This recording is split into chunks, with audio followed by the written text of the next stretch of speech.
পুরো জাতীয় ঈদগাহ ময়দান সহ আশপাশ এলাকা সিসিটিভির আওতামুক্ত থাকবে। প্রায় 100 সিসিটিভি ইতিমধ্যে স্থাপন করা হয়েছে। কন্ট্রোল রুম থেকে যা সার্বক্ষণিকভাবে পর্যবেক্ষণ করা হবে। ঈদগাহ ময়দানে আসার প্রধান 3টি রাস্তার প্রবেশ মুখে ব্যারিকেড থাকবে, যেখানে আরসওয়ে ও মেটাল ডিটেক্টর দিয়ে তল্লাশির ব্যবস্থা থাকবে। মৎস্য ভবন, প্রেস ক্লাব ও শিক্ষা ভবন, ঈদ ময়দানের চতুর্পাশে বহিঃবেষ্টনীতে তল্লাশি ব্যবস্থা থাকবে। ঈদ জামাতের চারিদিকে পিকেট ব্যবস্থা ও লাইনিং ব্যবস্থা থাকবে। মূল গেটে আর্চওয়ের ভিতর দিয়ে সকল মুসল্লিগণকে প্রবেশ করতে হবে এবং আমরা ওই পথে প্রবেশের জন্য অনুরোধ করছি।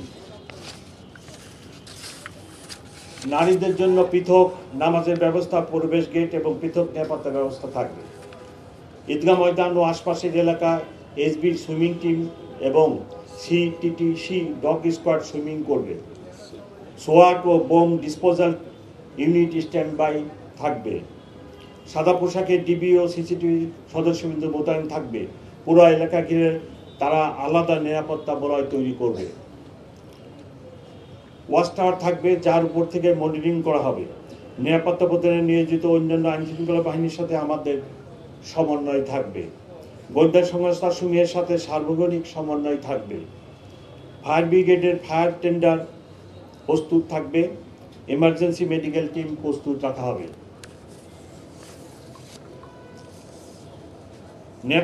নিরাপত্তার স্বার্থে তল্লাশি কাজে সহায়তা করার অনুরোধ করা হলো।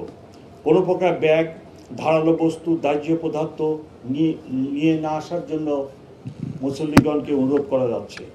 জামাত শেষে তাড়াহুড়ো না করে সুশৃঙ্খলভাবে বের হওয়ার জন্য অনুরোধ করা হচ্ছে।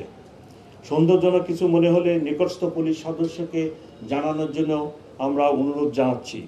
প্রয়োজনে 999 অথবা message to commissioner 013-200-101010 A phone করবেন। যে কোনো প্রয়োজনে পুলিশ কন্ট্রোল রুমে যোগাযোগ করার জন্য আমরা অনুরোধ জানাচ্ছি।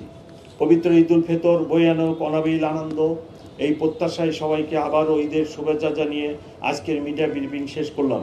আপনারা সবাই ভালো থাকবেন। অগ্রিম ঈদের শুভেচ্ছা।